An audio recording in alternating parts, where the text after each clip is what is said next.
Good evening, my name is Melissa Perez and my fashion designer is Lacroix. Christian Lacroix is a French designer who was born on May 16, 1951 in Arles, France. History and fashion were two of his favorite topics growing up. When he was young, his favorite hobby was to draw, and many of his sketches were about historical clothing and fashion. His interest in history elongated throughout his childhood years, so when Lacroix turned 20 years old, he decided to move to Montpellier, where he studied art history at the University of Montpellier. In addition, he began a program in museum studies at École de Louvois institution and believed he was destined to become a museum curator. He met his future wife, Françoise Rosenthal, at the institution, whom he later married in 1974. His wife was a boutique manager who was well connected to the fashion world. She was the one who influenced Lacroix to change his career. She worked in the office of Jean-Jacques Picard, who was a well-known consultant in Paris. Picard spoke with Jean de Moy, the grandnephew of the company's founder, and hired Lacroix at Jean Patou in hopes that they would improve more sales in clothing than in perfume.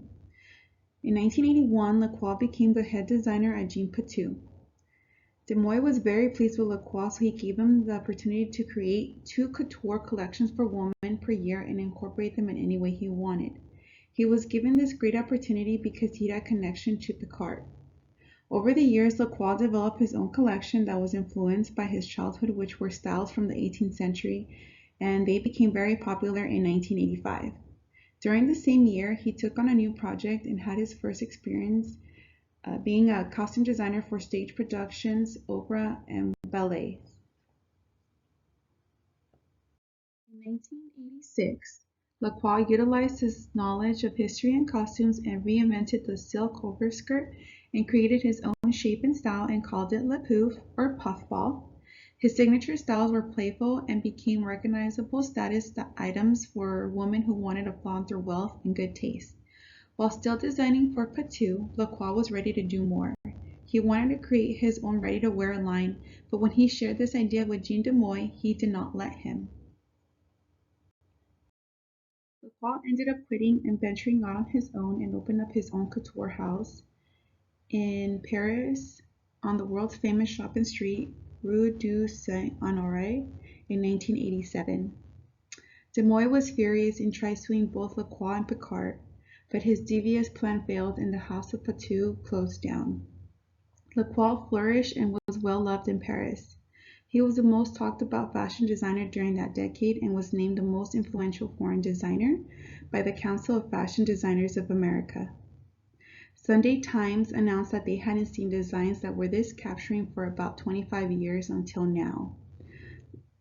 He was known for incorporating bright colors and extravagant materials, exhibiting the blending of different cultures. He emphasized a new form of fashion design that brought luxury, baroque, youthfulness, and sophistication all together in one. In his interview with Time magazine, he defined haute couture as fun, foolish, and almost unwearable. As new designers started to rise and bringing new ideas and styles into the fashion world, Lacroix's extravagant designs started to look out of place.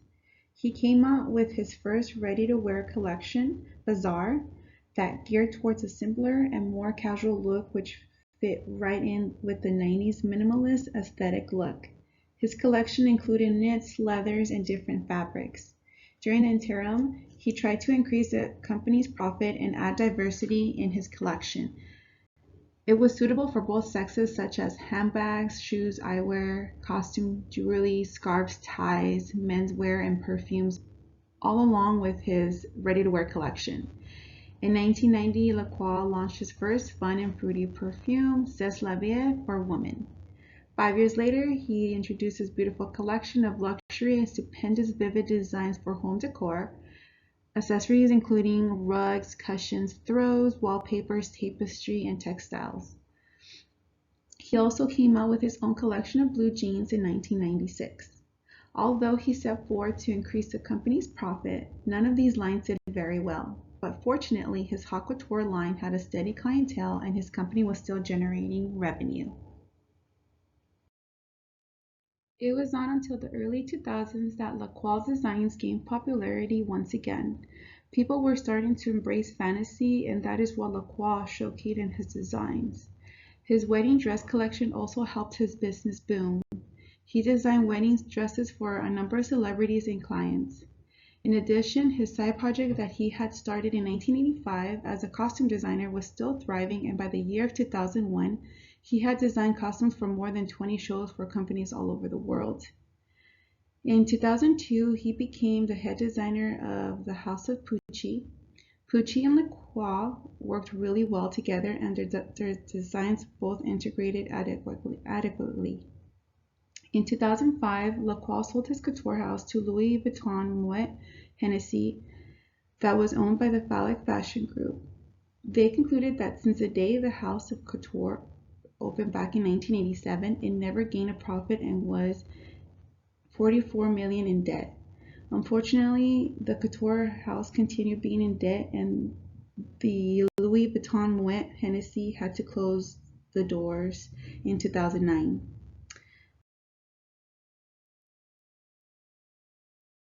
Today, Lacroix dedicates his time in what he dreamt as a child, and that is designing costumes for theater, opera, and ballet.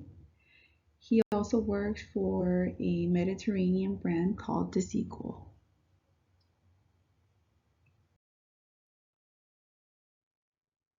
Thank you.